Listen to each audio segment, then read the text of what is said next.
Difference between external and internal security. कभी कभी exam में पूछ लेता है ना, कि एक्सटर्नल और इंटरनल सिक्योरिटी में क्या क्या डिफरेंसेस हैं।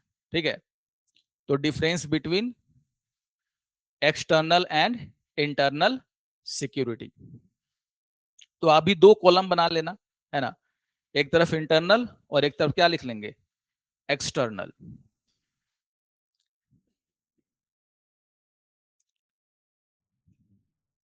ठीक है, difference between external and internal security. और आप लोग तो बहुत दिनों से पढ़ रहे हैं, तो पहले ही दिन से आपको क्वेश्चन मिलेगा लिखने के लिए, क्योंकि यहाँ पर ये जो पूरा का पूरा टॉपिक हम लोग पढ़ रहे हैं उसमें मैं पहले ही कह रहा हूँ, मेंस पॉइंट ऑफ व्यू से बहुत इंपॉर्टेंट ये चैप्टर है अगर देखा जाए तो। और तैयारी हमारी किसकी होती है, मेंस की। यहीं से आपके प्री के क्वेश्चन भी निकलेंगे और यहीं से आपके किसके निकलेंगे, मेंस के क्वेश्चन भी। ठीक है ना, तो difference between external and internal security. ठीक है, तो अगर हम लोग इंटरनल सिक्योरिटी की बात करें तो फोकस किस पर रहता है, प्रोटेक्टिंग द कंट्री और organisation from what, internal threat. तो फर्स्ट इज द फोकस। तो फोकस में क्या डिफरेंसेस है, यानी कि इंटरनल और एक्सटर्नल सिक्योरिटी का फोकस किस किस पर होता है। तो सबको पता है कि इंटरनल सिक्योरिटी का फोकस किस पर होगा, प्रोटेक्टिंग, लिख लेना फोकस में, प्रोटेक्टिंग द कंट्री और ऑर्गेनाइजेशन फ्रॉम इंटरनल थ्रेट। ठीक है, फोकस, तो प्रोटेक्टिंग द कंट्री और organisation from internal threats like crime, terrorism and internal conflict internal conflict.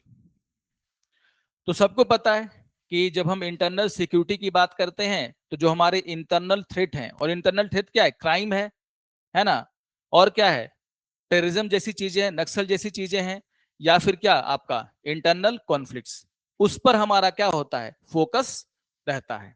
Understood है कि नहीं। तो प्रोटेक्टिंग द कंट्री और organisation from internal threats like crime, terrorism and internal conflict, यहां पर फोकस किस पर होगा, प्रोटेक्टिंग द कंट्री और organisation from external threat like what, war वगैरह, है कि नहीं। तो लिख लेना कि प्रोटेक्टिंग द कंट्री और organisation from external threat like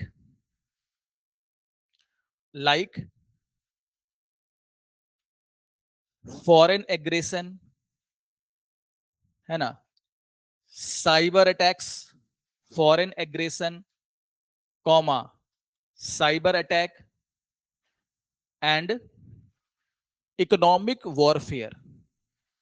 economic warfare, तो अमेरिका ने क्या लगा दिया, टैरिफ। तो उसकी टैरिफ से बचने के लिए भारत भी प्रयास करेगा, लेकिन वो थ्रेट कैसा है, एक्सटर्नल थ्रेट है कि नहीं, कि कोई देश या फिर चीन है, चीन क्या कर रहा है, डंपिंग कर रहा है हमारे देश में क्या, सामानों की, ताकि हमारी इकोनॉमी क्या हो जाए, पूरी तरीके से बर्बाद, है कि नहीं। वो थ्रेट है हमारे लिए, लेकिन कैसा थ्रेट है, एक्सटर्नल थ्रेट है। तो भारत की सरकार क्या करेगी, अपनी फॉरेन पॉलिसी, मिलिट्री पॉलिसी, या फिर जो भी आपकी क्या होगी, इकोनॉमिक पॉलिसी होगी, उसके जरिए उसको जवाब देने का क्या करेगी, प्रयास करेगी, है कि नहीं। तो इसको हम लोग कहां रखेंगे, इकोनॉमिक वॉरफेयर, इसी को हम लोग क्या बोलते हैं, इकोनॉमिक वॉरफेयर। और आज के टाइम में आप देखोगे कि फुल स्केल वॉर नहीं होते हैं, होता क्या है, इकोनॉमिक वॉरफेयर। भारत ने बोला कि सिंधु नदी का जल बंद कर देंगे, क्यों, क्योंकि जैसे ही सिंधु नदी का पानी कम होगा, पाकिस्तान में पूरा हाहाकार, है कि नहीं, उनका फूड प्रोडक्शन क्या हो जाएगा, घट जाएगा।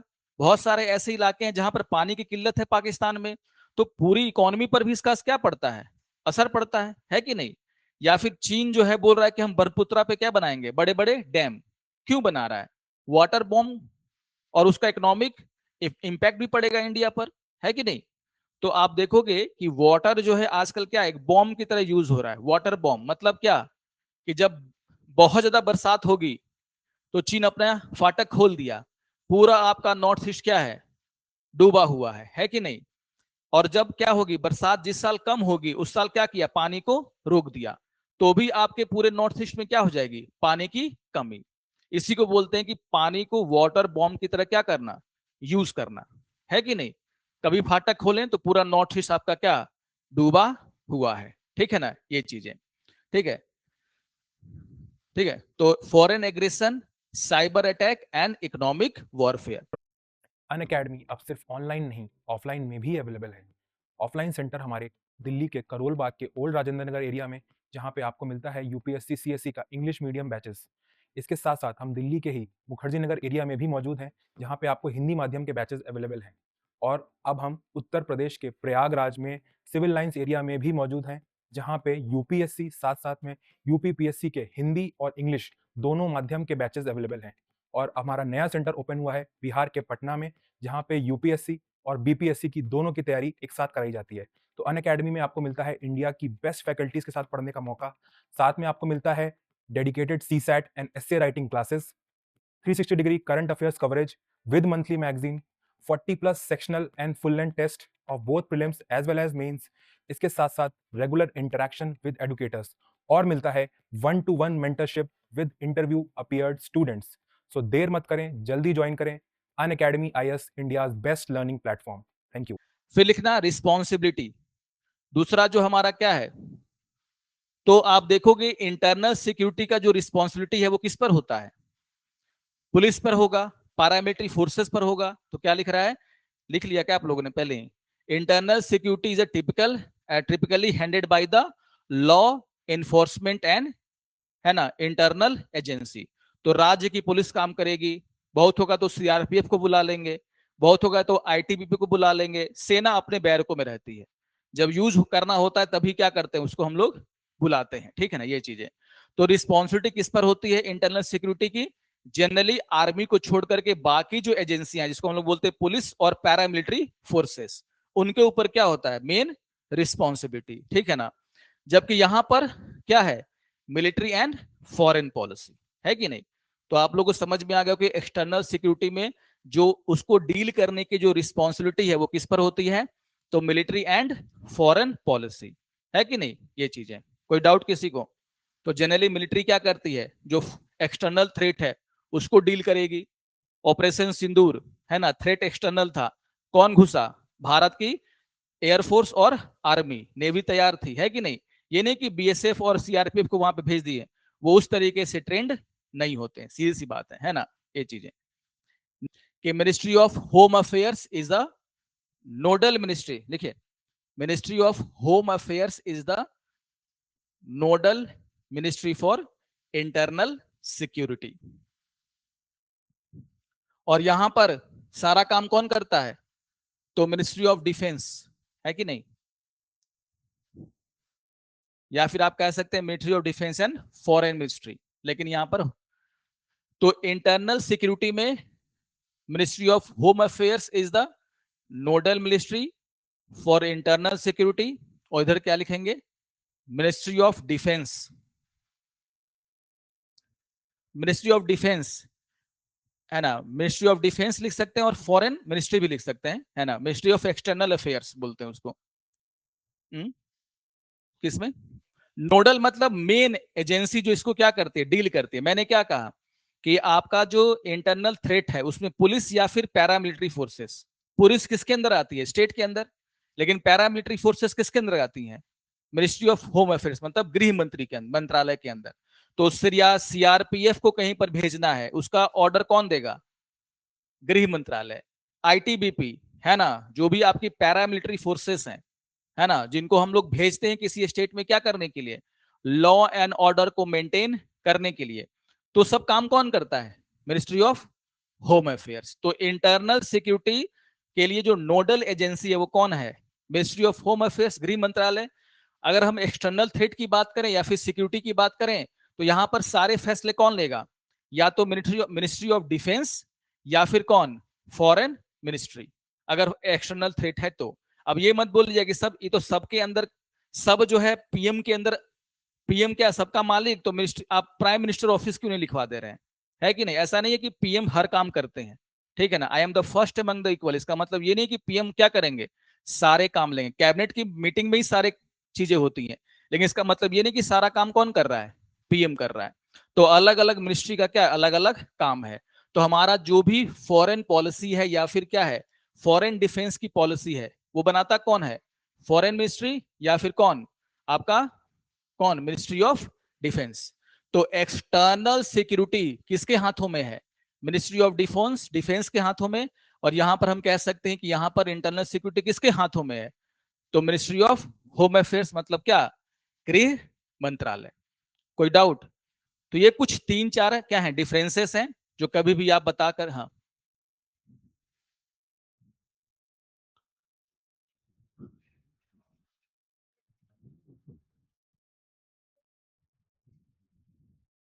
मिनिस्ट्री ऑफ डिफेंस है या फिर क्या है आपका फॉरेन मिनिस्ट्री है, ठीक है ना। हाँ देखिए, कहने का मतलब क्या है, यहां पर हम लोग बात कर रहे हैं क्या, एक्सटर्नल सिक्योरिटी की, ठीक है ना। और एक्सटर्नल सिक्योरिटी पर हमने एक ऐसे एक्सपर्ट का क्या कहते हैं इसको हम लोग, इकोनॉमिक वॉरफेयर, ठीक है ना। तो डिफरेंसेस में हमने लिख जरूर दिया, लेकिन ऑब्वियसली ये foreign policy, foreign ministry plus आपका क्या, वित्त मंत्रालय, प्लस आपका क्या, एक मिनिस्ट्री ऑफ डिफेंस। आप देखते होंगे कि जब भी बैठक होती है ना, तो कैबिनेट की बैठक होती है। और कैबिनेट की बैठक में कोई एक मंत्रालय तो होता नहीं है। मान लीजिए मैं कह रहा हूं कि चाइना को लेकर के हमें इकोनॉमिक पॉलिसी क्या करनी है, बनानी है ना। तो ऑब्वियसली उसमें कौन रहेगा, मिनिस्ट्री ऑफ डिफेंस भी रहेगा, एक्सटर्नल अफेयर्स मिनिस्ट्री भी रहेगा। जो भी कैबिनेट रैंक के क्या होते हैं, मंत्री रहते हैं, उसमें 3-4-5 मंत्री हो सकते हैं।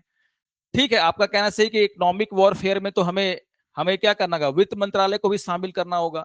लेकिन वो कहीं ना कहीं फॉरेन पॉलिसी से भी तो जुड़ी हुई है ना, उसको इंप्लीमेंट करना, उसके प्रोपेगेंडा को क्या करना, एक्सपोज करना, ठीक है ना, ये चीजें ऑब्वियसली उसका भी क्या एक बड़ा रोल होता है।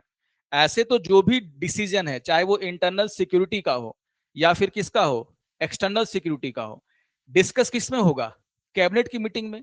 वहां पर पीएम भी होंगे, वहां पर होम मिनिस्टर भी होंगे, वहां पर फाइनेंस मिनिस्टर भी होंगे, वहां पर डिफेंस मिनिस्टर भी होंगे, और वहां पर क्या होगा, जो आप कह रहे हैं फॉरेन मिनिस्टर या फिर जो, वो सब बैठ करके क्या करते हैं, डिस्कस करते हैं।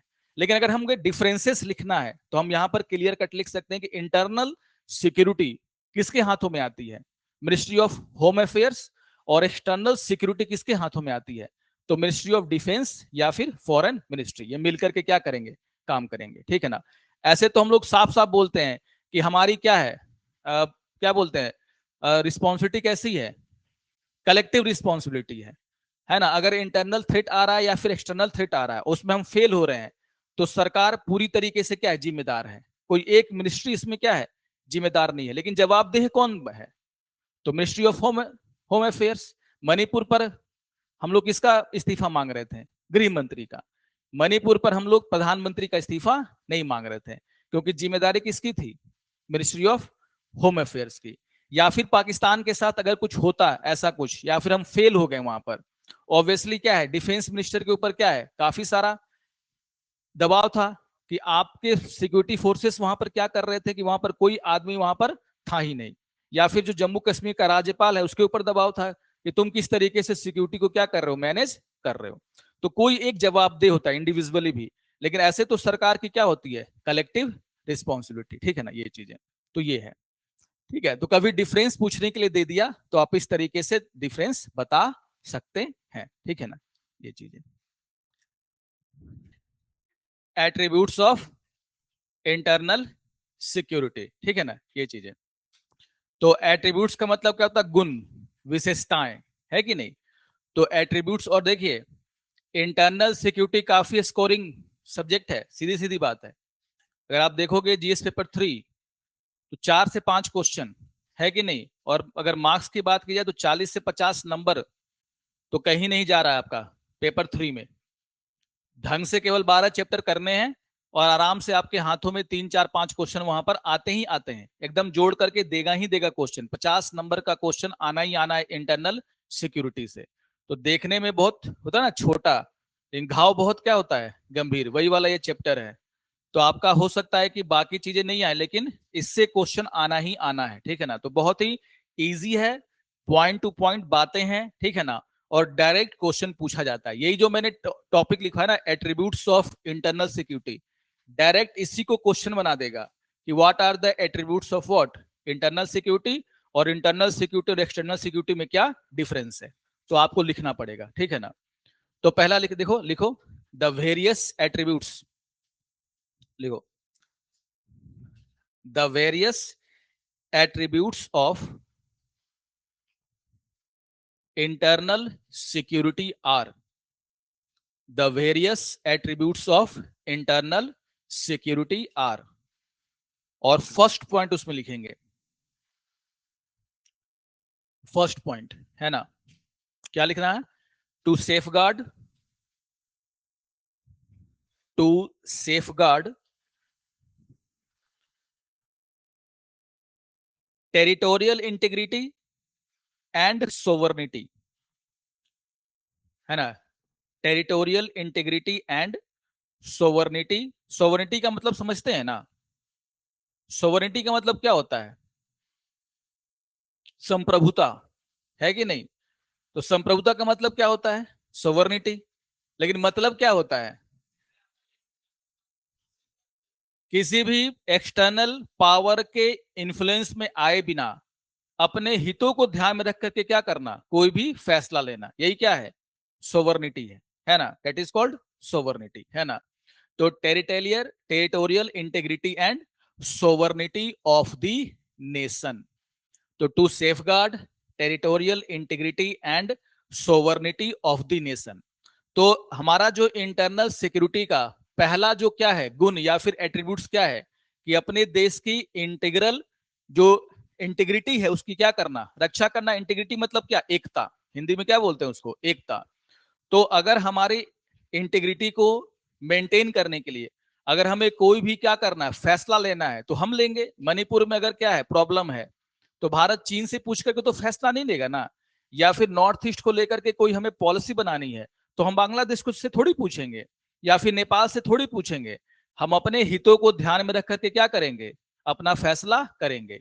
तो पहला जो एट्रीब्यूट्स है वो इंटरनल सिक्योरिटी का क्या है, to safeguard our territorial integrity, यानी कि देश की एकता की क्या करना, रक्षा करना, and sovereignty of the nation.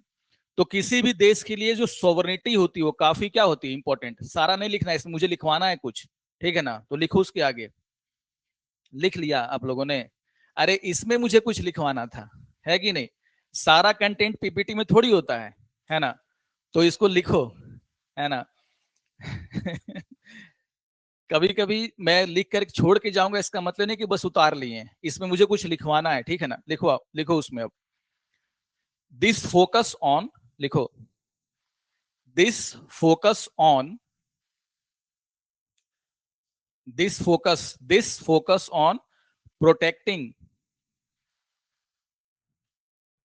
this focus on protecting the nation boundaries, this focus on protecting the nation boundaries and and upholding its internal sovereignty, and upholding its internal sovereignty, ensuring ensuring ensuring ENSU, है ना, ensuring that no external, ensuring that no external or internal, no external or internal forces, no internal or external no external or internal forces can undermine the nation authority, internal forces can undermine the nation authority और control over it's territory. Nation, authority और control over it's territory. ठीक है, मैं फिर से repeat कर दे रहा हूं। This focus on protecting the nation boundary and upholding it's internal sovereignty, ensuring that no external or internal forces can undermine the nation authority or control over its territory। है कि नहीं? कोई भी देश, बांग्लादेश कुछ भी कहता रहे, लेकिन उसको पता है कि नॉर्थ ईस्ट को लेकर के भारत क्या है, सोवरिंग स्टेट है ना। कुछ भी अगर हमें करना है अपने नॉर्थ ईस्ट को लेकर के, वो कौन करेगा? भारत करेगा। भारत अपने हितों को क्या करेगा? ध्यान में रख करके करेगा। और किसी भी एक्सटर्नल और इंटरनल फोर्स को ये नहीं समझना चाहिए कि वो क्या करता है, किसी भी स्टेट की अथॉरिटी को अंडरमाइन कर सकता है ना, इन्फ्लुएंस कर सकता है। तो जब भी हम क्या करेंगे, किसी भी अपने देश के रीजन के लिए, या फिर वहां पर जो भी क्या है इंटरनल थ्रेट है, उसको जब दूर करना होता है, तो हम क्या करते हैं, अपने हितों को ध्यान में रख करके क्या करते हैं, किसी भी नीति का निर्माण करते हैं, कोई भी डॉक्ट्रिन क्या करते हैं हम लोग, अपनाते हैं। हम बांग्लादेश, चीन या फिर पाकिस्तान से इन्फ्लुएंस होकर के, या फिर अफ्रीका, अमेरिका से इन्फ्लुएंस होकर के अपना इंटरनल सिक्योरिटी के लिए कोई भी डॉक्ट्रिन नहीं अपनाते, है कि नहीं? That is the main thing. तो क्या बोल रहा है? To safeguard territorial integrity and sovereignty of the nation. ठीक है, सेकेंड पॉइंट, नहीं नहीं, ये वाला सेकेंड पॉइंट है ना। टू प्रोटेक्ट, लिखो, to protect domestic peace and tranquillity, tranquillity है ना। To protect domestic peace and tranquillity है ना। ट्रंक्वालिटी का मतलब क्या होता है? ट्रंक्वालिटी का मतलब असमंजस। देखो तो क्या होता है, एक बार सर्च कर लो, है कि नहीं, कोई दिक्कत नहीं है।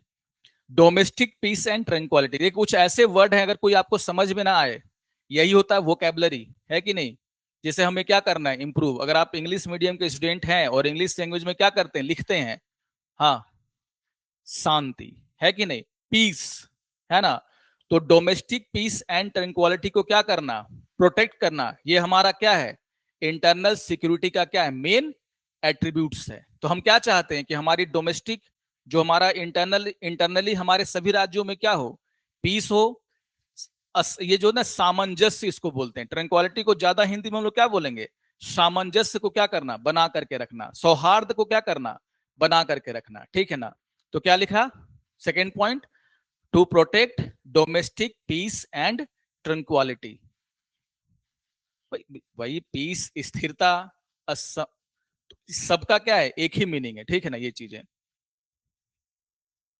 शांति और स्थिरता, इसको अगर हिंदी में बोलोगे तो क्या है, शांति और स्थिरता को क्या करना, बनाए रखना। और हम लोग ऐसे क्या बोला, अगर एक वर्ड खोजोगे तो बहुत सारा मीनिंग आ जाता है ना। देखोगे अगर आप मीनिंग खोजोगे ट्रंक्वालिटी का, तो आपको क्या मिला, क्या मिला, शांति।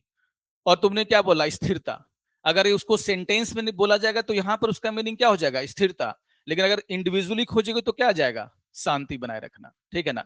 यहां पर इसका मीनिंग क्या है, डोमेस्टिक पीस, यानी कि इंटरनली हमें क्या करना है, शांति और स्थिरता को क्या करना है, बना करके रखना, ठीक है ना।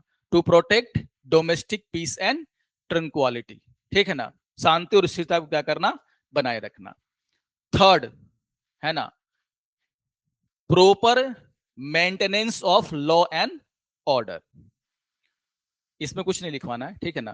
Proper maintenance of law and order. तो थर्ड जो एट्रीब्यूट्स है, गुण है किसका, इंटरनल सिक्योरिटी का, वो क्या है, proper maintenance of law and order. तो हम कोशिश क्या करते हैं कि हमारे देश में जो भी लॉ एंड ऑर्डर है वो क्या हो, मेंटेन करके रखा जाए, ठीक है ना। इसके लिए हम कोई भी क्या करते हैं, अपनी नीति या फिर अपनाते हैं। तो थर्ड क्या है, to proper maintenance of law and order. Fourth लिखना है ना, हमारा जो इंटरनल सिक्योरिटी का जो डॉक्ट्रिन है ना, अवधारणा है, उसके गुण क्या है, क्या बोल रहा है, equality before law and equal protection of the law. सुने होंगे इसको बारे में, जब पॉलिटी पढ़ रहे होगे तब, है कि नहीं, आर्टिकल 14 है ना। तो आर्टिकल आपका जो 14 है उसमें क्या लिखा हुआ है, equality before law and equal protection of law. दोनों का अलग अलग मीनिंग होता है, ठीक है ना। इक्वलिटी बिफोर लॉ का मतलब क्या, ये लॉ सबके लिए क्या है, एक समान, लॉ के सामने कोई भी अलग अलग नहीं है। तो चाहे इस देश में कोई गरीब व्यक्ति क्यों ना हो और कोई अमीर व्यक्ति हो, सबके लिए लॉ क्या है, एक समान होना चाहिए। ये लॉ का क्या है, नेगेटिव डेफिनेशन है कि नहीं।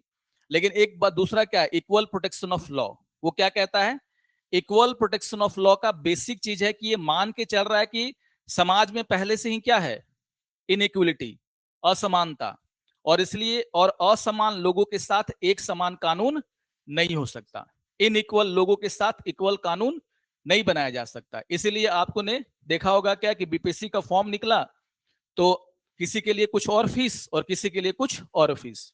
तो महिलाओं को कितना लग रहा है, 150, है ना। तो आप बोलोगे सर यहाँ पर इक्वलिटी बिफोर लॉ का क्या हो गया, उल्लंघन हो गया, क्योंकि हमसे ले रहे हैं ज्यादा फीस और महिलाओं एससी एसटी या ओबीसी को क्या देना पड़ रहा है, मात्र 150। तो ये कैसा है, कानून का कैसा रूप है, वो कानून का दूसरा रूप, इक्वल प्रोटेक्शन ऑफ लॉ। तो ये मान के चलता है कि सोसाइटी में क्या है, इनइक्वलिटी है।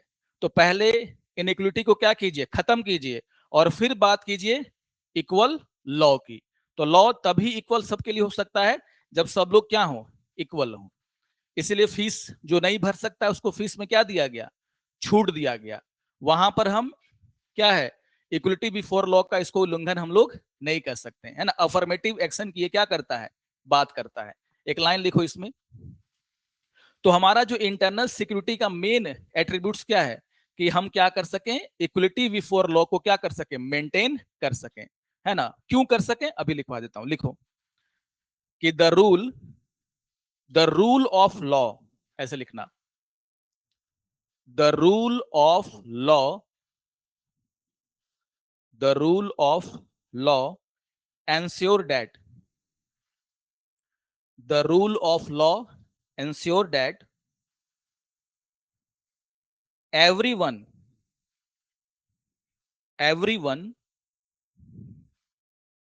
regardless of their status, everyone regardless of their status is subject to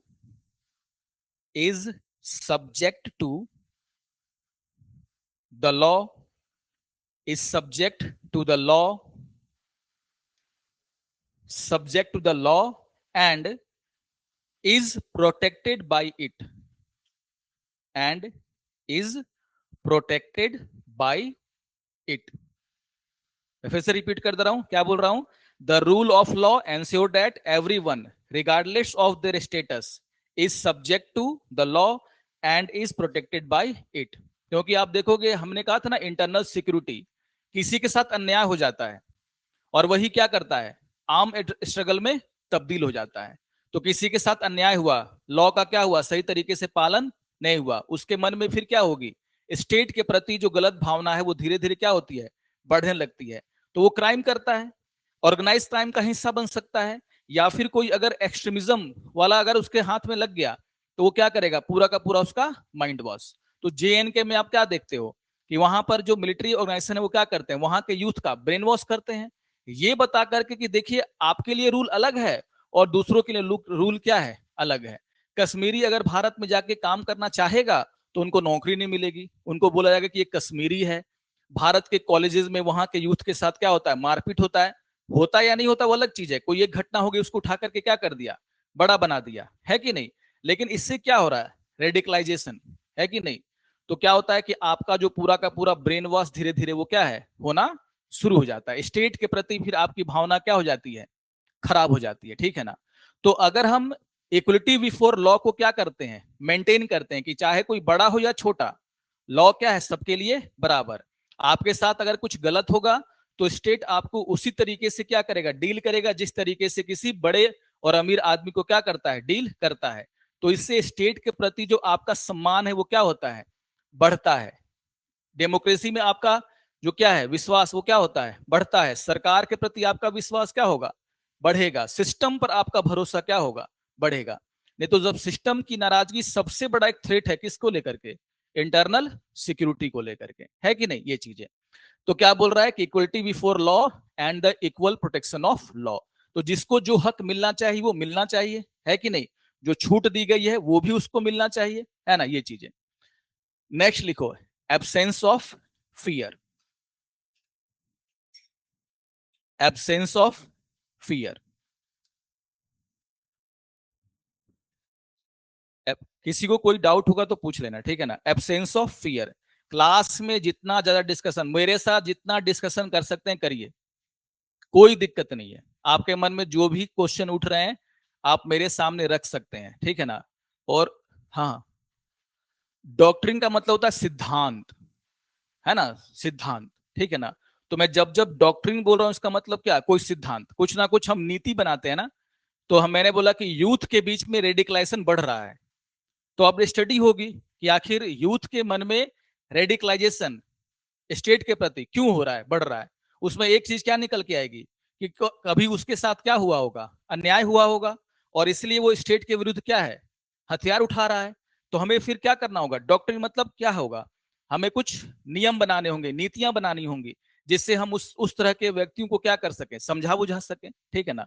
तो बार बार जो डॉक्ट्रिन हम बोल रहे हैं इसका मतलब क्या होता है, कोई नियम सिद्धांत जिसका यूज करके हम क्या करेंगे, इंटरनल सिक्योरिटी को खत्म करने का, या भी जो थ्रेट है उसको खत्म करने का क्या करेंगे, काम। तो ये सब काम नहीं करेंगे तब तक आपका इंटरनल थ्रेट खत्म होगा नहीं। तो क्या है, एब्सेंस ऑफ फियर, ठीक है ना। लिखो, इसमें डैश देके लिखो, एब्सेंस ऑफ फियर में देखो, अगर एब्सेंस ऑफ फियर मतलब क्या, भय का जो माहौल है वो खत्म हो जाएगा, है ना। तो ये तो अच्छी बात है कि नहीं। तो लिखो एक लाइन इसमें, देखो, it provides, it provides citizen, it provides citizen a sense of security, it provides citizen with a sense of security and freedom from fear, and freedom from fear, fear, allowing them, allowing them, allowing them to express their opinion, allowing them to express their opinion and engage in daily life, and engage in daily life without, without undue, undue, undue, undue anxiety, anxiety, है ना, undue anxiety, anxiety और intimidation, anxiety और intimidation। मतलब क्या है इसका, undue anxiety और intimidation, भय मुक्त वातावरण बनाने का प्रयास करना ही क्या, इंटरनल सिक्योरिटी का एक क्या है, गुण है, हिंदी में हम लोग बोल रहे हैं। तो मैंने क्या बोला, एब्सेंस ऑफ फियर।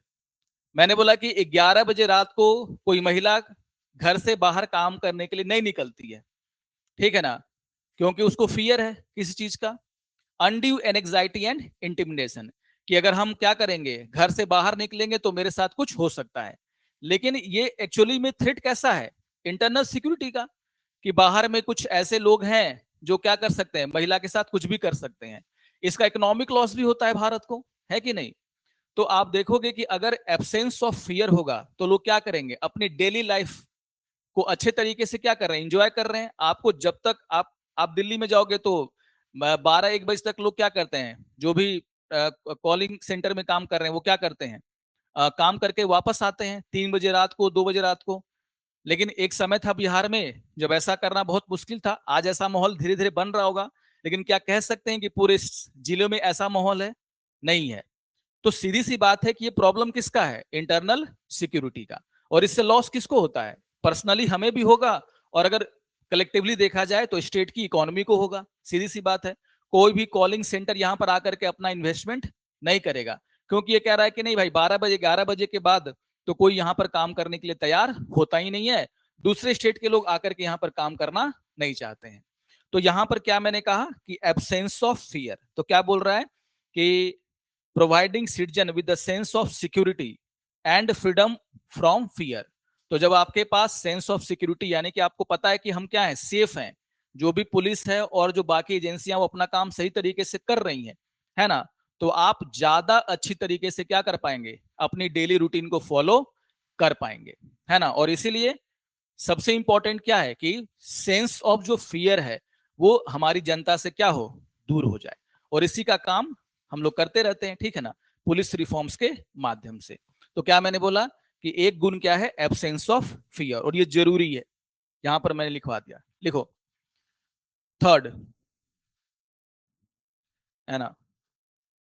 मतलब जो भी है यहाँ पे थर्ड है, लेकिन आप कौन सा पॉइंट लिख रहे हैं, 6 है, ठीक है, तो लिखो पीसफुल को existence and communal harmony. Peaceful को एग्जिस्टेंस एंड कम्युनल हार्मोनी, है ना। तो हम क्या चाहते हैं इंटरनल सिक्योरिटी को अच्छा करके, कि हमारे जो सोसाइटी में अलग अलग तरह के लोग हैं, पीसफुल को एग्जिस्टेंस का मतलब क्या होता है कि सभी धर्म के लोग, सभी जाति के लोग यहाँ पे रह रहे हैं, कोई उनके बीच में कोई झगड़ा नहीं है, पीसफुल को एग्जिस्टेंस। आप अपने धर्म को मानिए, आप अपने चीजों को मानिए, हम अपना मानेंगे, कोई झगड़ा किसी के बीच में नहीं है। और ये कब होता है, जब लॉ एंड ऑर्डर को आप क्या करते हैं, सख्ती से मेंटेन। जैसे ही आप छूट दीजिएगा तो हम लोग तो तैयार खड़े हैं लड़ने के लिए, कोई एक मौका मिलना चाहिए, है कि नहीं। ये चीजें सोसाइटी में तो ऐसे लोगों की कमी नहीं है जो क्या करें, सोसाइटी को अंधकार में ढकेल दें, है कि नहीं। लेकिन इंटरनल सिक्योरिटी को मजबूत करके, आप जैसे मेरे ना एब्सेंस ऑफ फियर, ये दोनों जुड़े हुए हैं। जैसे ही एब्सेंस ऑफ फियर होगा, लोगों के मन में क्या होगी, फियर नहीं होगा, पीसफुल को एग्जिस्टेंस अपने आप क्या होगा, एस्टेब्लिश होना शुरू हो जाएगा। आपको जब लगेगा कि हम तो नेता के बेटा हैं, है कि नहीं, और अब हम वहां पे कुछ करेंगे तो क्या होगा, कोई पुलिस कुछ करेगा नहीं, तो फिर आप क्या करेंगे कि प्रोहिबिटेड एरिया में भी आप अपना जुलूस लेकर के घुस जाएंगे, है कि नहीं। और जैसे ही प्रोहिबिटेड एरिया में घुसेंगे, वहां पर हो सकता है कि दंगा हो जाए, है कि नहीं। पीसफुल को एग्जिस्टेंस, तो लिखो इसमें एक लाइन, देखो दिस एट्रीब्यूट्स, है ना, शांति से शांतिपूर्ण सह अस्तित्व बोलते हैं ना, this attributes highlights, this attribute highlight highlight the importance of peaceful coexistence, peaceful coexistence and cooperation, and cooperation between cooperation between different communities, and cooperation between different communities within the nation, within the nation, comma, promoting promoting understanding, promoting understanding and and preventing conflicts, and preventing conflicts। तो क्या बोला कि this attributes highlights the importance of peaceful coexistence and cooperation between different communities within the nation, promoting understanding and preventing conflicts. जितना ज्यादा क्या होगा, communal harmony होगी, ठीक है ना, उतना ही ज्यादा देश में इंटरनल थ्रेट क्या होंगे, कम होंगे। सीधी सी बात है, ठीक है ना। और हम कोशिश क्या करते हैं कि कम्युनल हार्मोनी को क्या किया जाए, बढ़ावा दिया जाए। और कम्युनल हार्मोनी को हम बढ़ावा कैसे दे सकते हैं, पीसफुल को एग्जिस्टेंस, शांतिपूर्ण सह अस्तित्व। प्रॉब्लम हो सकता है समाज में, अलग अलग क्या है, सेक्शन है, समाज के अलग अलग सेक्शन के बीच में क्या हो सकता है, कॉन्फ्लिक्ट भी होगा, लेकिन उस कॉन्फ्लिक्ट को बातचीत के माध्यम से क्या करना, सुलझाना। डायलॉग जरूरी है। तो आप देखते हुए कभी भी दंगा होती है तो सर पुलिस क्या करती है कि दोनों समुदाय के जो वरिष्ठ लोग होते हैं, बुजुर्ग लोग होंगे, उनको उठा के ले आएगी और बोलेगी जाइए यूथ को क्या कीजिए, समझाइए, है ना, है ना। क्यों करती है पुलिस, डायरेक्ट फोर्स का इस्तेमाल नहीं करती, पहले क्या करती है, समझाने का काम करती है। तो जो भी पंडित होंगे या फिर जो भी क्या होंगे आपके ये लोग होंगे, उनको क्या किया जाएगा, समझाया जाएगा, दोनों धर्मों के लोगों को, कि क्या कीजिए आप सही से वहां पर रहिए, ठीक है ना, ये चीजें, है ना। तो कहने का मतलब ये है कि पीसफुल को एग्जिस्टेंस का मतलब समझ में आया ना, कि मतलब शांतिपूर्ण तरीके से समाज के अलग अलग वर्गों का क्या है, एक साथ रहना। दैट इज कॉल्ड व्हाट, शांतिपूर्ण सह अस्तित्व, या फिर हम लोग क्या बोलते हैं, पीसफुल को एग्जिस्टेंस, ठीक है ना। और ये जरूरी है कॉमनल हार्मनी के लिए, और कॉमनल हार्मनी होगी तो देश के विकास में भी क्या होगा, इसका असर आपको देखने को सीधा सीधा मिलेगा।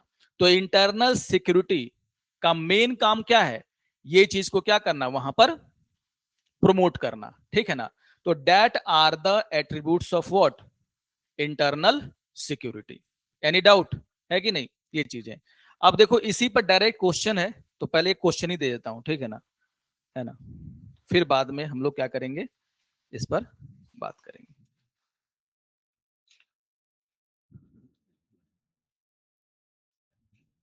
देखो तो क्वेश्चन कि, देखो देखो what are the attributes, what are the attributes of internal security, what are the attributes of internal security, question mark, है ना। How is it, how is it different from external security, how is it different from external security.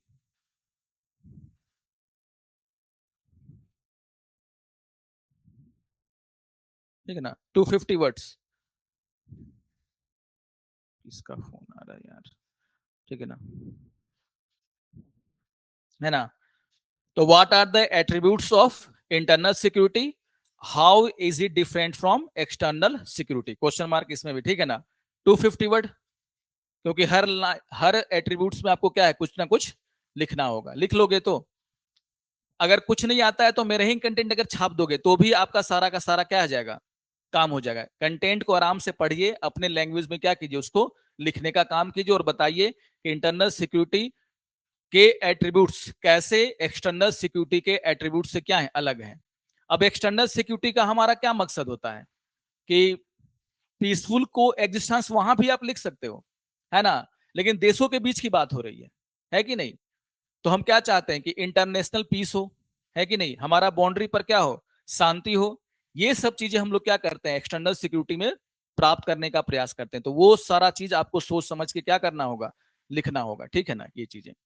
तो ये एक question आपको पहले ही दिन मिल गया है, ठीक है ना। टॉपिक लिखिए, एक और टॉपिक पर हम लोग डिस्कस शुरू कर देते हैं, ठीक है ना। तो major reason causes of internal security disturbance. अब हम लोग आ रहे हैं कि आखिर हमारे देश में जो है, ठीक है ना, जो भी इंटरनल सिक्योरिटी के थ्रेट हैं, ठीक है ना, उसके मेजर रीजन या फिर कॉजेज हैं क्या। फिर हम लोग देखेंगे कि आखिर कौन कौन से थ्रेट हम लोग झेल रहे हैं, ठीक है ना। तो मेजर रीजन और causes of internal security disturbance, है ना।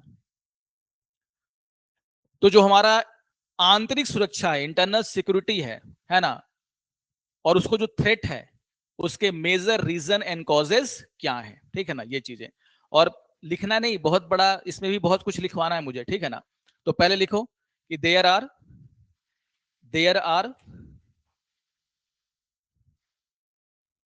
Are many challenges, there are many challenges to our internal security, to our internal security, and some of them are as follows, है ना। There are many challenges to internal security and some of them are as follow, है ना। और एक एक करके अलग अलग फैक्टर्स को हम लोग क्या करेंगे यहां पर डिस्कस करेंगे। तो हमारी जो इंटरनल सिक्योरिटी है उसको हमारा सोशियो इकोनॉमिक फैक्टर्स भी क्या करता है, सपोर्ट करता है, जिसके कारण अलग अलग तरह के प्रॉब्लम हमारे देश में होने शुरू हो जाते हैं। तो पहला क्या लिखेंगे, सोशियो इकोनॉमिक फैक्टर, है ना। फर्स्ट जो हमारा कॉज है या फिर रीजन है वो क्या है, socio economic factor, socio economic factor. अब जब मैं बोलता हूं सोशियो इकोनॉमिक फैक्टर, उसमें क्या आ जाएगा, जैसे मैंने क्या बोला, पॉवर्टी एंड इनइक्वलिटी। ऑब्वियसली अगर आपको ध्यान में रखना है कि इंटरनल थ्रेट जो है उसका पनपने का एक सबसे बड़ा जो रीजन है वो क्या है आपका, पॉवर्टी एंड इनइक्वलिटी, है ना। हम लोग जब इंटरनल सिक्योरिटी का नाम लेते तो आपके दिमाग में सिर्फ क्या बनता, कोई आतंकवादी संगठन या फिर नक्सल प्रॉब्लम, है कि नहीं। इसके अलावा भी बहुत सारे क्या है हमारे इंटरनल थ्रेट्स हैं। ऑर्गेनाइज क्राइम हमारा क्या है, इंटरनल थ्रेट है। छोटे मोटे जो ये क्या करते हैं, चोरी वोरी होती है, वो भी क्या है, आपका इंटरनल थ्रेट है। और वो सीधा लिंक उसका किससे है, पॉवर्टी और किससे, इनइक्वलिटी से। नक्सल प्रॉब्लम इनइक्वलिटी ने जन्म दिया, पॉवर्टी ने जन्म दिया। राज्य के खिलाफ जो आप क्या करते हैं, बातें करते हैं कि नहीं लोकतंत्र को खत्म हो जाना चाहिए, इसके पीछे क्या है, wide spread poverty in our country. हर जगह हमको क्या देखने को मिलती है, इनइक्वलिटी, अमीर और अमीर होता जा रहा है, गरीब और गरीब होता जा रहा है। तो किसी रिक्शे चालक वालक से पूछिएगा कि भारत बहुत महान देश है, वो बोलेगा कि भारत बहुत महान देश है, लेकिन हमारा जो है स्थिति क्या है, सुधर नहीं रहा है, ठीक है ना। भारत माता की जय वो भी बोलता है, लेकिन मन ही मन वो क्या सोचता है कि ठीक है 75 सालों में हम गरीबी रेखा से निकल करके आगे नहीं पहुंच पाए, और हमारा बच्चा भी हो सकता है क्या होगा, रिक्शा ही चलाएगा। तो ये जब सेंस आपके अंदर आ जाए, वो कब आती है, जब हम गवर्नेंस में पूरी तरीके से क्या हो जाते हैं, फेल, है कि नहीं, ये चीजें। तो पहला पॉइंट क्या लिखेंगे, सोशियो इकोनॉमिक फैक्टर में first point was poverty and inequality, और डैश दे करके एक पॉइंट लिखो, पॉवर्टी एंड इनइक्वलिटी। तो डैश दे के एक लाइन लिखना इसमें, है ना। देखो, wide spread poverty, wide spread poverty, comma wide spread, WID, wide spread, है ना, poverty, comma lack of economic opportunities, wide spread poverty, lack of economic opportunities. कुछ छूट गया क्या, कुछ छूट गया क्या, वाइड स्प्रेड का spelling WIDES, wide spread SPREAD, मतलब ज्यादा मात्रा में जो गरीबी है, फैली हुई गरीबी, है ना। तो देश में जो फैली हुई गरीबी है उसको हम लोग क्या बोल रहे हैं, wide spread poverty, comma lack of economic opportunity, lack of economic opportunity and unequal distribution of resources, and unequal unequal distribution of resources can create discontent। मतलब क्या, डिसकॉन्टेंट का मतलब क्या? असंतोष, है ना? डिसकॉन्टेंट कैन क्रिएट, है ना, डिसकॉन्टेंट एंड इनस्टेबिलिटी, है ना, एंड इनस्टेबिलिटी, पोटेंशियली, है ना, instability, potentially leading to, potentially leading to social unrest, social unrest, potentially leading to social unrest and criminal activity, and criminal activity, है ना, and criminal activity, social unrest and criminal activity. तो अगर inequality ज्यादा होगी, poverty अगर ज्यादा होगा, है कि नहीं, तो क्या करेगा वो? सोशल अनरेस्ट एंड डिसकॉन्टेंट को क्या करेगा? बढ़ावा देगा। समाज में क्या होगा? असंतोष बढ़ेगा, है कि नहीं? सरकार के प्रति असंतोष बढ़ेगा, है ना, सोशल अनरेस्ट बढ़ेगा। और यही तो थ्रेट है आपका क्या? इंटरनल सिक्योरिटी का। उसके बाद बड़े बड़े ऑर्गेनाइजेशन बनेंगे, है ना, और जो क्या करेंगे? सरकार के खिलाफ अपनी लड़ाई तेज कर देंगे, सीधा। तो पॉवर्टी एंड इनक्वलिटी क्या करता है? एक ऐसा सोशियो इकोनॉमिक फैक्टर है जो आपके क्या करता है? इंटरनल सिक्योरिटी को बहुत ही बड़ा थ्रेट पहुंचाता है। बात समझ में आ रही है? ठीक है ना, ये चीजें। कोई डाउट इसमें? सीधी सी बात है ना? इसमें समझने वाला दिमाग लगा दीजिएगा तो अपने आप समझ में आएगा। पॉवर्टी और इनइक्वलिटी ही बहुत सारे क्या है? क्राइम का क्या है? जड़ है। तो एक मूवी नहीं आई थी कि एक व्यक्ति ने समोसा क्यों चुराया? एक मूवी आया था रांझना, तो जेएनयू में चला गया बेचारा, तो वहां पर उसने समोसा चुराया, तो डिस्कशन इस बात पे हो रही है कि उस व्यक्ति ने समोसा क्यों चुराया। तो वहां पर पूरी रात डिस्कशन करने के बाद क्या आया? आउटकम ये आया कि उसको भूख लगा था, इसलिए उसने क्या चुराया? समोसा, है कि नहीं? तो वो चोरी कर रहा है, क्यों कर रहा है? क्योंकि पॉवर्टी, क्योंकि उसको भूख लगी थी, ऑब्वियसली वो क्या करेगा? क्राइम करेगा ही, ठीक है ना? तो रास्ते में आपका चेन छीनेगा, है ना, या फिर आपका पर्स छीनेगा, क्योंकि पॉवर्टी है और इनइक्वलिटी है, जिसके कारण उसको ये क्राइम करना पड़ रहा है, ठीक है ना, ये चीजें। तो वो बोलता है, वो चोर बोलता है कि पूरी रात डिस्कस करके आप लोग को यही पता चला, हम तो भूखे थे तभी तो हमने क्या चुराया? समोसा चुराया। लेकिन डिस्कशन करने के बाद पूरी रात क्या पता चलता है? ये चीजें। तो पॉवर्टी एंड इनइक्वलिटी। दूसरा लिखो, अनएम्प्लॉयमेंट, अनएम्प्लॉयमेंट, ठीक है ना। बिहार के लिए पहले यू एक वर्ड यूज होता, जंगल राज, है कि नहीं? उसका सबसे बड़ा रीजन क्या था? अनएम्प्लॉयमेंट। बताने की जरूरत ही नहीं है कि नहीं? वो सब नहीं, नाम पॉलिटिकली हमें नहीं जाना है ना, है ना, पॉलिटिकली हमें नहीं जाना है ना। फिर यहां पर सोशल अनरेस्ट हो जाएगा, है ना। एक मिनट, अनएम्प्लॉयमेंट लिखो, है ना, देखो अनएम्प्लॉयमेंट लिखो, हाई अनएम्प्लॉयमेंट रेट, है ना, high unemployment rate particularly among youth, यानी कि स्पेशली एमंग यूथ। तो high unemployment rate specially among youth can make them, high unemployment rate specially among youth can make them vulnerable, है ना, VUL, VULNERABLE। Vulnerable मतलब क्या होता है? ज्यादा चांसेस है कि वो क्या करें? क्राइम की तरफ झुकाव उनका क्या हो जाए? बढ़ जाए। तो क्या बोला मैंने कि make them vulnerable to recruitment. Unacademy अब सिर्फ ऑनलाइन नहीं, ऑफलाइन में भी अवेलेबल है। ऑफलाइन सेंटर हमारे दिल्ली के करोल बाग के ओल्ड राजेंद्र नगर एरिया में, जहां पे आपको मिलता है यूपीएससी सीएससी का इंग्लिश मीडियम बैचेस। इसके साथ साथ हम दिल्ली के ही मुखर्जी नगर एरिया में भी मौजूद हैं, जहां पे आपको हिंदी माध्यम के बैचेस अवेलेबल हैं। और अब हम उत्तर प्रदेश के प्रयागराज में सिविल लाइंस एरिया में भी मौजूद हैं, जहां पे यूपीएससी साथ साथ में यूपीपीएससी के हिंदी और इंग्लिश दोनों माध्यम के बैचेस अवेलेबल हैं। और हमारा नया सेंटर ओपन हुआ है बिहार के पटना में, जहाँ पे यूपीएससी और बीपीएससी की दोनों की तैयारी एक साथ कराई जाती है।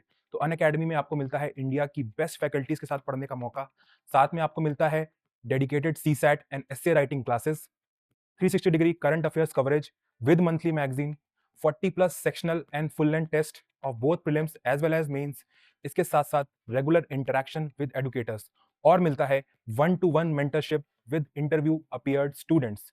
सो देर मत करें, जल्दी ज्वाइन करें Unacademy IS, India's best learning platform. Thank you. To recruitment, RECRUITMENT, recruitment, recruitment by extremist group, by extremist, EXTREMIST, extremist group, extremist group, EXTREMIST, extremist group, or involvement in, or involvement in, or involvement in criminal activity, involvement in criminal activity, है कि नहीं, है ना। तो अगर high unemployment rate है तो आप ज्यादा वनरेबल हैं, मतलब ज्यादा आकर्षित हो रहे हैं किसके तरफ, क्राइम की तरफ, या फिर एक्सट्रीमिस्ट ग्रुप। कोई आया नक्सल वाला और आपको दे दिया कुछ साहित्य, बोला पढ़ो रात भर, और रात भर पढ़ने के बाद आप मुरेठा बांध करके एक बंदूक लेके निकल पड़े हैं, क्या करने के लिए, समाज में बदलाव करने के लिए। इनइक्वलिटी है, अनएम्प्लॉयमेंट है, तो अनएम्प्लॉयमेंट का दोष आप किसको दे रहे हैं, सरकार को। क्योंकि सरकार का डीपीएसपी पढ़ोगे तो वहां पे क्या लिखा हुआ है कि state has the responsibility, state का ये जिम्मेदारी है कि क्या करे, इक्वलिटी ऑफ अपॉर्चुनिटी प्रोवाइड करे, है कि नहीं। तो बड़ी बड़ी बातें आपको सुना दी गई कि देखो सरकार जो है सिर्फ अमीरों की है, सिर्फ इसकी है, गरीबों की तरफ ध्यान नहीं देती है, अनएम्प्लॉयमेंट के लिए दूर करने के लिए वो कुछ नहीं कर रही, सिर्फ अमीरों की सरकार है। बस उसी समय आपका क्या हुआ, ब्रेन वॉश, और आप क्या बन गए, नक्सल, है कि नहीं, ये चीजें। तो जब भी पॉवर्टी होगी, इनइक्वलिटी होगा, क्या होगा, अनएम्प्लॉयमेंट होगा, ये किसको, किसकी तरफ आपको लेकर के जाएगा, क्रिमिनल एक्टिविटी की तरफ। और यही क्या है आपका, एक इंटरनल सिक्योरिटी का थ्रेट, डिस्टरबेंस क्या करेगा, देश में पैदा करेगा। ओके, हाँ,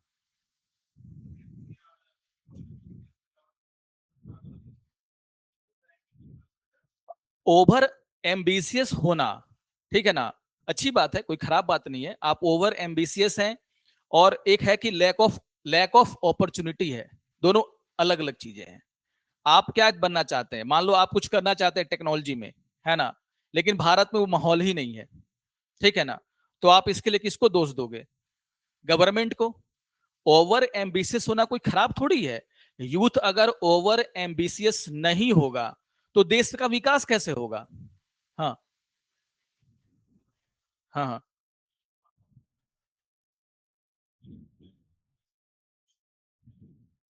हाँ, हाँ, उसको हम लोग पढ़ेंगे इन्वॉल्विंग थ्रेट्स में, एक नया तरह का थ्रेट्स, उसको हम लोग क्या बोलते हैं, इन्वॉल्विंग थ्रेट्स। आजकल क्या आ रहा है, सोशल मीडिया का जमाना है, आर्टिफिशियल इंटेलिजेंस का जमाना है, या फिर आप क्या बोल रहे हैं, ओवर एम्बिशियस, लेकिन परिवार का उतना क्या इकोनॉमिक स्थिति ठीक नहीं है, ऑब्वियसली वो भी क्या करेगा, सोशल अनरेस्ट की तरफ लेकर के जा रहा है।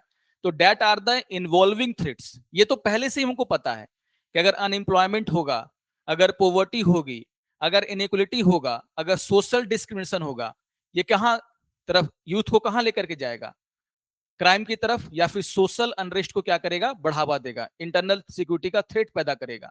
लेकिन आजकल क्या है, टेक्नोलॉजी एडवांसमेंट के कारण इवॉल्विंग थ्रेट्स पैदा हो रहे हैं, तो नए नए जो थ्रेट्स हैं उसको हम लोग किस में लिखते हैं, इन्वॉल्विंग थ्रेट्स में। तो आपने जो पॉइंट उठाया उसको हम लिख सकते हैं, लेकिन वो सोशियो इकोनॉमिक फैक्टर में नहीं, किस में लिखेंगे, इन्वॉल्विंग थ्रेट्स में। तो आईफोन एक नई चीज है ना, आज से 20 साल पहले उसको लेकर के किसी के मन में कोई ये नहीं था, है ना। तो आईफोन उफोन का जो आजकल का जमाना है सोशल मीडिया को लेकर के, और उसको लेकर के क्राइम बढ़ रहा है। कोई आपने कहा कि हाँ कोई स्टूडेंट है, उसके परिवार की हैसियत उतनी नहीं है, लेकिन वो चाहता है क्या, आईफोन चलाए, तो वो चोरी कर ले रहा है, या फिर चोर बाजार में जाकर उसको क्या कर ले रहा है, खरीद ले रहा है ना, ये चीजें। तो ये भी एक इंटरनल सिक्योरिटी का थ्रेट है, लेकिन कैसा थ्रेट है, न्यू थ्रेट है, जिसको हम लोग किस सेक्शन में लिखेंगे, इन्वॉल्विंग थ्रेट में, ठीक है ना, ये चीजें। आर्टिफिशियल इंटेलिजेंस से भी तो इंटरनल सिक्योरिटी डिस्टर्बेंस पैदा हो रही है ना, लेकिन वो नई टेक्नोलॉजिकल है, तो इन्वॉल्विंग थ्रेट्स में वो चला जाएगा, ठीक है ना, ये चीजें। तो सोशियो इकोनॉमिक फैक्टर। तीसरा क्या लिखेंगे हम लोग? सोशल डिस्क्रिमिनेशन, है ना, सोशल डिस्क्रिमिनेशन। ओके, तो कास्ट बेस्ड डिस्क्रिमिनेशन हमारे देश में बहुत ज्यादा होता है, बहुत ज्यादा होता है कि नहीं? और किसी के साथ अगर कास्ट बेस्ड डिस्क्रिमिनेशन हुआ हो तो उसके मन की जो भावना है आप समझ सकते हैं, है कि नहीं? कहीं पाला अगर पड़ जाएगा तो आपको समझ में आएगा, अरे क्या हुआ, है ना, अरे तो वो चुप रहो, है ना। कास्ट बेस्ड डिस्क्रिमिनेशन का मतलब क्या? कि आप किसी को बोल रहे हैं कि तुम्हारा जन्म मैला उठाने के लिए हुआ, भले वो क्या आईएएस बन गया, लेकिन क्या बोल रहे हैं कि वो तो यार दलित है कि नहीं? या फिर बोल दिए कि वो आईएएस इसलिए बना क्योंकि वो दलित था। इसी को बोलते हैं कास्ट बेस्ड डिस्क्रिमिनेशन। आप ऊंची जाति के, आप कुछ भी करेंगे तो आपका काम क्या है? बड़ा है। लेकिन कोई दलित है, वो कुछ भी कर रहा है, उसको आप क्या करें? चिढ़ाने के लिए बोल रहे हैं कि रहेगा तो दलित ही ना। ये क्या है? एक माइंडसेट है ना। इसको हम लोग क्या बोल सकते हैं? Caste based discrimination. और जैसे जैसे कास्ट बेस्ड डिस्क्रिमिनेशन आपकी सोसाइटी में बढ़ेगा, वो डिसकॉन्टेंट को क्या करेगा? बढ़ावा देगा, और वही किस में तब्दील होगी? एक इंटरनल सिक्योरिटी के थ्रेट में, है ना। एक लाइन लिखो इसमें भी, सोशल डिस्क्रिमिनेशन में एक लाइन लिखो। देखिए बहुत गहरी चीजें हैं ये, इतना आसान नहीं है ना। ये चीजें आपके दिमाग में नहीं आएंगी, आती अगर मैं आपको सीधे सीधे पूछ देता कि what are the causes of internal security disturbance, फिर आप अगल बगल झांकते रहते हैं, अरे भाई क्या लिखा जाए, है कि नहीं? तो जो ये डिस्कशन है वो काफी इंपॉर्टेंट, और एक बार दिमाग में घुस गया कोई नहीं निकाल लग सकता, ठीक है ना। तो क्या मैंने बोला? Social discrimination. लिख लो एक लाइन, है ना, लिखो, कास्ट बेस्ड डिस्क्रिमिनेशन,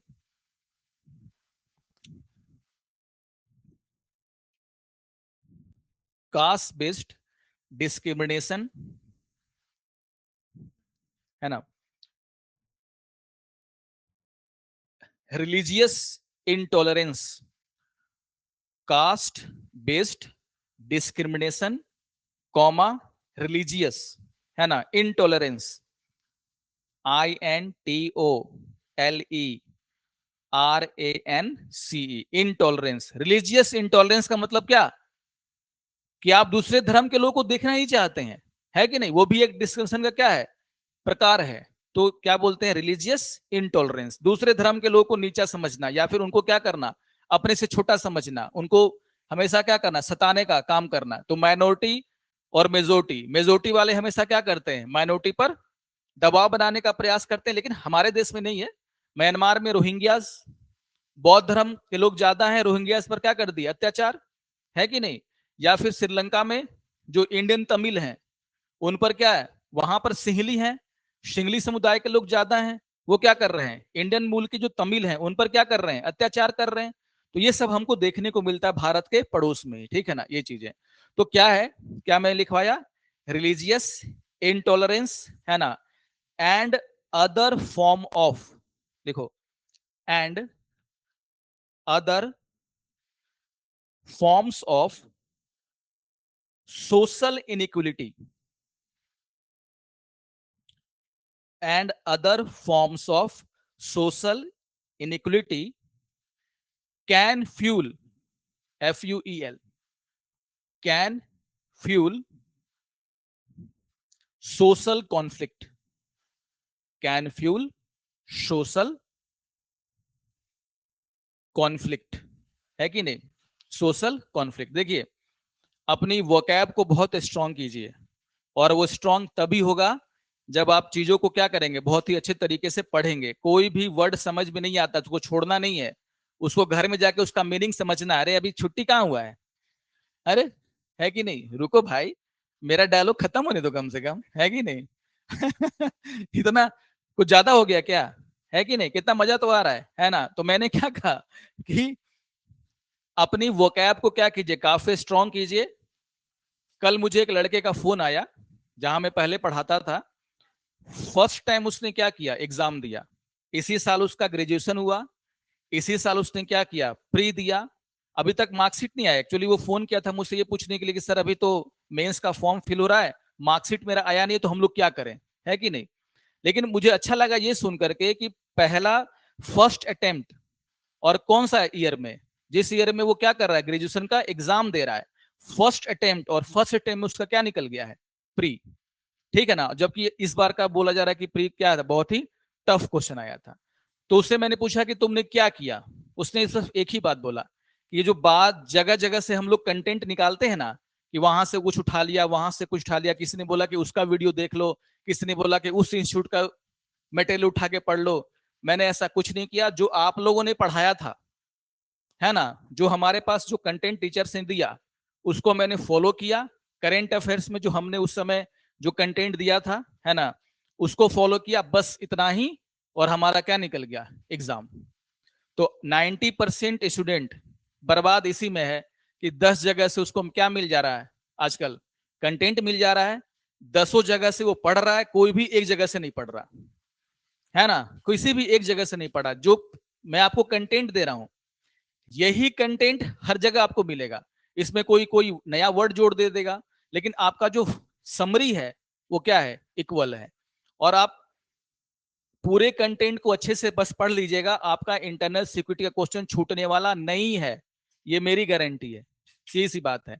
ये नहीं कि हाँ 10 जगह से क्या कर लिए, उठा लिए कंटेंट, टॉपर का नोट्स, ये इंस्टीट्यूट का नोट्स, और 10 जगह पढ़ रहे हैं और कोई भी एक जगह सही से नहीं पढ़े। एकदम रियल एग्जाम्पल मैं आपको दे रहा हूं। और ये मैं बार बार कहता हूं कि एक कंटेंट को क्या कीजिए, पहले फॉलो कीजिए, यही काफी है।